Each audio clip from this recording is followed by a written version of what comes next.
ये कहानी fear files की एक सच्ची घटना पर आधारित है। हमारे देश में नागों का सम्मान किया जाता है, उन्हें पूजा जाता है। इन नागों में कुछ अलग सी देवीय शक्तियां होती हैं, जिस कारण इनके सुनने और बोलने के तरीके अलग होते हैं। और ये नाग कई सालों तक किसी चीज को भूलते नहीं, चाहे फिर वो बदला हो या उनसे जुड़ा कोई लम्हा। ऐसा ही हुआ था मध्य प्रदेश के एक गाँव में, जहाँ नाग पूर्णिमा के दिन एक आम लड़की की पूरी जिंदगी बदल गई। किसी ने नहीं सोचा था कि आखिर उसके साथ ऐसा क्यों हुआ।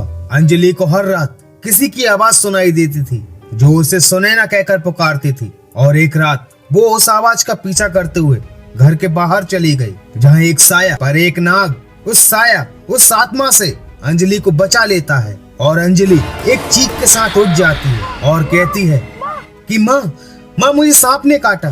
पर उसकी माँ उसे सपना कहकर सो जाने को कहती है। पर अब हर रोज उसे सांप दिखाई देने लगे और अचानक से उसके गले पर एक सांप का निशान उभर आया। और अगले दिन जब वो कॉलेज जाने के लिए तैयार हो रही थी, तो उसे किसी के होने का एहसास होता है, पर वहाँ कोई नहीं था। और जब माँ को भी कुछ समझ नहीं आता, जिसके बाद वो बिना नाश्ता किए अपने कॉलेज के लिए निकल जाती है। लेकिन उसकी माँ का दिल बैठा जा रहा था और वो अपने गुरुजी से जाकर मिलने का फैसला करती है। पर अब वो सांप हर जगह उसका पीछा कर रहा था। वहीं उसी रात जब अंजलि कॉलेज से घर वापस लौट रही थी, तो अचानक से उसका रिक्शा खराब हो जाता है और तभी वो आवाज आती है, सुनैना। जिसे सुनकर वो रिक्शा वाला वहां से भाग जाता है। जिसके बाद वो आत्मा अंजलि को परेशान करने लगती है और उसे अपने साथ चलने का कहती है। पर डरी सहमी अंजलि को कुछ समझ नहीं आ रहा था कि आखिर ये उसके साथ हो क्या रहा है। और जब वो आत्मा उसके पास आने की कोशिश करती है, तो वो नाग एक बार फिर से उसकी जान बचाता है और वो गिरते पड़ते अपने घर की ओर भागती है। पर वो आत्मा अभी भी उसे सुनैना कहकर बुला रही थी। वही अंजलि काफी डर चुकी थी तभी। और अगले ही दिन वो जाकर गुरुजी से मिलती हैं, जहाँ गुरुजी बताते हैं कि डरने की कोई बात नहीं, आपकी बेटी के ऊपर सर्प दोष है। ऐसे कई लोग हैं जिन्हें सपने में सांप दिखाई देते हैं। मैं काल सर्प योग की पूजा कर देता हूँ, सब ठीक हो जाएगा।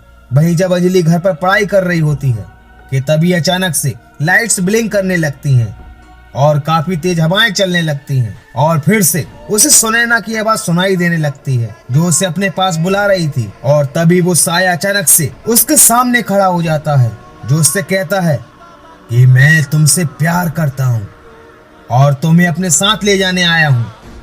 और जैसे ही वो उसे छूने की कोशिश करता है, वो सांप एक बार फिर आकर अंजलि की जान बचाने की कोशिश करता है।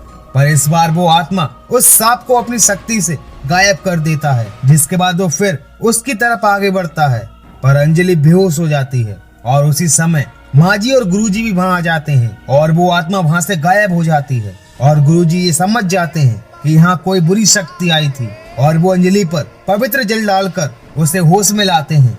वहीं डरी सहमी अंजलि को कुछ समझ नहीं आ रहा था कि आखिर वो नाग और आत्मा उससे चाहती क्या है, उसके पीछे क्यों पड़ी है। और गुरुजी अंजलि को एक माला देकर वहां से चले जाते हैं कि ये माला इसकी रक्षा करेगी।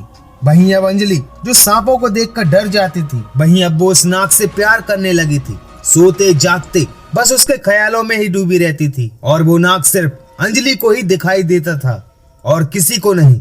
अंजलि अब आम जिंदगी से कट चुकी थी, उस सांप को खाना खिलाती और हमेशा उसी से बातें करती रहती। पर उसकी माँ को ये सब काफी अजीब लग रहा था कि आखिर अंजलि अकेले में किससे बात कर रही है। ये एक ऐसा रहस्य था जो धीरे धीरे और गहरा होता जा रहा था।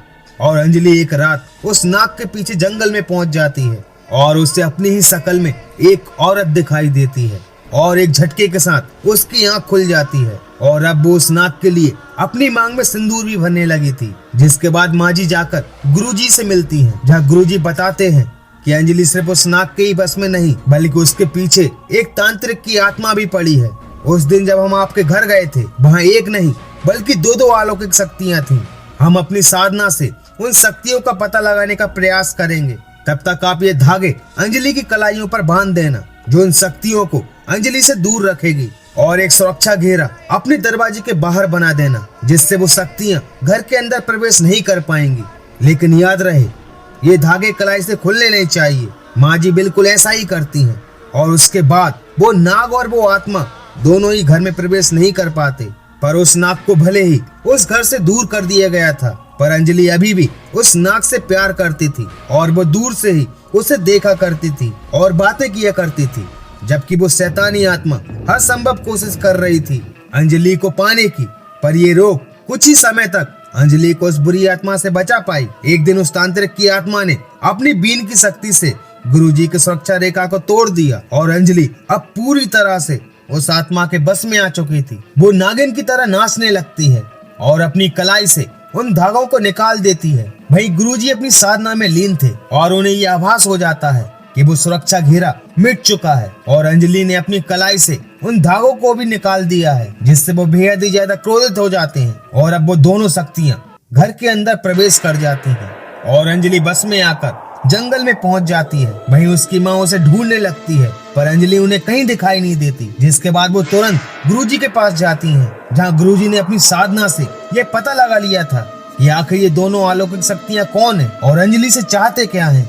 वो बताते हैं कि अगर ये रात आज टल जाती तो सब कुछ ठीक हो जाता, पर अब ये कहना नामुमकिन है कि आगे क्या होगा।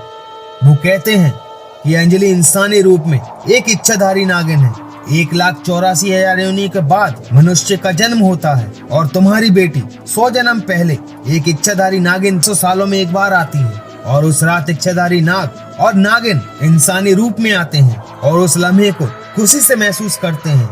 उस नाग का नाम मनी और नागिन का नाम सुनैना था। वो दोनों एक दूसरे से बहुत प्यार करते थे, पर उनको ये पता नहीं था कि एक सपेरा सुनैना को पाने के लिए कई सालों से उसे ढूंढ रहा है। उसका सिर्फ एक ही मकसद था कि वो सुनैना को एक बार इंसानी रूप में देखे और उसे अपने साथ ले जाए अपनी प्रेमिका बनाकर।